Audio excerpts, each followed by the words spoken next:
agora, chefe do cartório, explica prazos e ações a partir de agora no cenário político aqui em Maravilha, Abi. Pois é, Gilmar, tivemos as convenções na última semana definindo aí os pré-candidatos a prefeito e também a vereador aqui em Maravilha. A partir de agora, o calendário eleitoral ele tem as suas datas, os seus prazos. E vamos conversar agora com Mariana Fleming, que é chefe do cartório eleitoral aqui de Maravilha, em contato conosco. Mariana, como vocês estão se organizando, principalmente sobre a questão das datas, como fica a partir de agora? Bom dia. Bom dia, Gilmar. Bom dia aos ouvintes do Atualidades.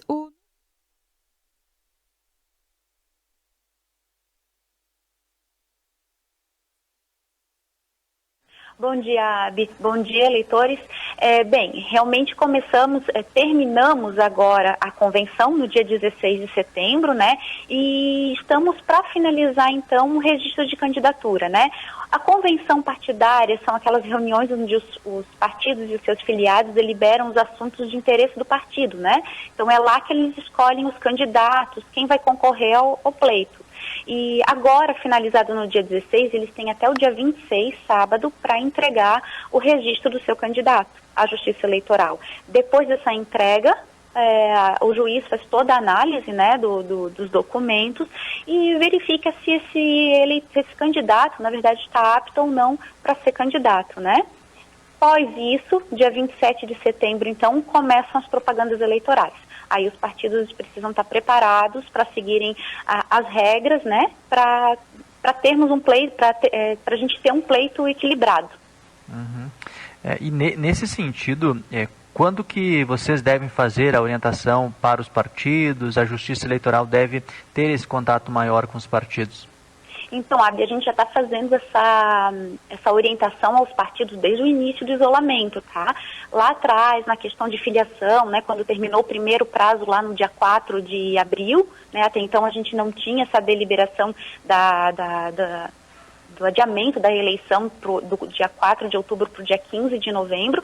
Então, quando foi realmente julgada ali a emenda constitucional 107, os prazos que já ocorreram, né, ficaram prescritos. Então, lá no dia 4 de abril, os candidatos já tinham que estar filiados nos seus partidos a qual eles vão concorrer.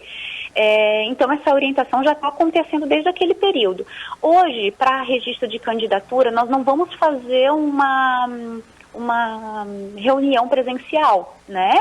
Mas estamos encaminhando vídeos, lives, que a sede do TRE se preparou, né, para fazer. Então a gente tem encaminhado e dando essa orientação através, inclusive, do WhatsApp do cartório eleitoral. Bacana. Em relação ao período, essa é uma mudança que você comenta, né? E a outra mudança é a presença ainda maior neste ano da internet, justamente por causa da pandemia também, né? E por uma questão de evolução da internet naturalmente. Da campanha municipal passada para essa, muita coisa mudou. A internet muito presente, é um fator muito importante para todas as relações.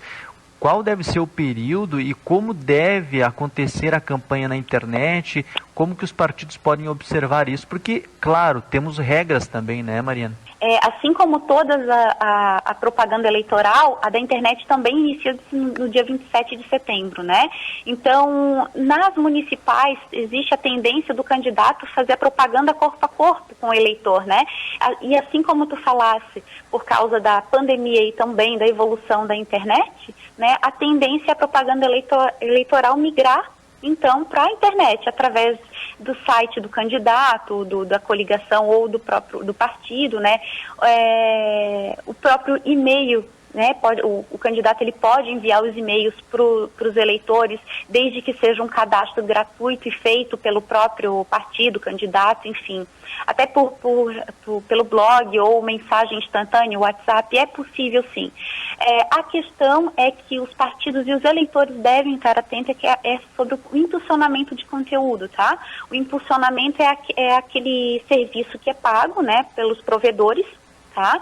Provedores com sede no Brasil. Então, por exemplo, o candidato vai contratar a empresa do Facebook para impulsionar o conteúdo, né? Então tem que ser com o Facebook fazer essa contratação, né? E outra coisa importante, somente o partido, a coligação ou o candidato que pode impulsionar, tá? A pessoa física não pode, nem empresa, né? Outra coisa também é que não pode haver propaganda eleitoral na internet em site de empresa. Então, por exemplo, um dos nossos municípios aqui tem uma loja, né? E a loja resolve ter um site e coloca propaganda. Isso não pode, tá?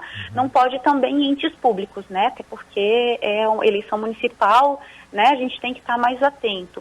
E outra coisa também que foi um posicionamento recente do TSE foi sobre a proibição das live-mícios, né? Fizeram a comparação, então, com o showmício, que já é proibido pela resolução 23610, e pela própria lei, né, do Código Eleitoral. Então, com essa comparação, foi decretada, então, a proibição dessa live-mício.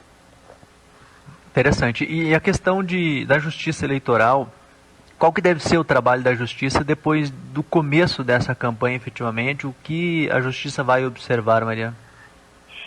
Toda eleição, na verdade, a gente imagina que é só o dia do pleito, né, Abi? Mas, na verdade, ela tem todo um planejamento. Esse planejamento já começa um ano antes da eleição. Então, um ano é eleitoral, o outro é de planejamento. Esse ano, com a pandemia, já tínhamos um planejamento e tivemos que refazer todo o planejamento eleitoral. Então, nós da zona eleitoral estamos seguindo o calendário agora que ficou um pouco mais apertado, né? As orientações, mesmo sendo orientações de última hora do TSE, né? E as normas, então, que permeiam a eleição. Essas normas, elas já estavam publicadas no final do ano passado, mas tiveram alguns ajustes devido ao novo calendário, né? Então, tudo isso, assim, para que a gente garanta uma segurança jurídica para todos, né? O equilíbrio do pleito também e a democracia. Isso é bem importante. O que o eleitor deve fazer? Qual deve ser a parte do eleitor neste ano diante de tantas mudanças, tanto da pandemia quanto essas novas regras da questão eleitoral, Mariana? Para o eleitor, a gente pede muito que respeite o que o mesário vai falar no dia, tá? Então, assim, lá no dia 15 de novembro, a pessoa vai lá votar, né, na sua sessão. A primeira coisa é estar de máscara, né? Então, ela vai ser obrigada a entrar na sessão com máscara. Segundo, foi feito todo um estudo de fluxo de votação, tá? Por autoridades de saúde mesmo, tá? O que vai ocorrer? O eleitor vai chegar, vai ser convidado pelo mesário para entrar. Ele não vai ter manuseio de documento. Então, o eleitor ele vai mostrar o seu documento para o mesário, respeitando uma distância segura. Esse mesário ele vai ditar os dados para o presidente de mesa, ele coloca os dados na urna, né, habilita o eleitor, digamos assim. Antes de votar, ele assina o caderno de votação. Aliás, antes de assinar, ele faz a higienização da mão. Primeiro, o mesário, né, coloca o álcool, ele higieniza a mão, assina o caderno de votação, depois ele vai votar. Se ele quiser, antes de votar, pegar o comprovante, vai ficar a critério do eleitor, tá? Pegar o comprovante de votação. E depois ele, então, vota e fica liberado do escrutínio, né? Lembrando que se o mesário tiver alguma dúvida quanto à identificação, ele vai poder solicitar que abaixe um pouco a máscara para verificar, tá? Fluxo, então, ali, primeiro vereador, depois para presidente. Uma coisa importante, se puder levar sua caneta, melhor, que aí é menos, né? Terão canetas na sessão, mas se puder levar sua caneta, melhor, só ele toca na caneta. Porque esse ano não teremos a identificação biométrica, por isso que a assinatura no caderno de votação é importante. Bacana. Mariana, obrigado pela entrevista e bom trabalho para vocês. Eu que agradeço, obrigada mesmo por a gente conseguir divulgar o trabalho da Justiça Eleitoral. Ok, obrigado. Mariana Fleming, que é chefe do cartório eleitoral aqui do município de Maravilha, falando sobre os prazos eleitorais a partir de agora.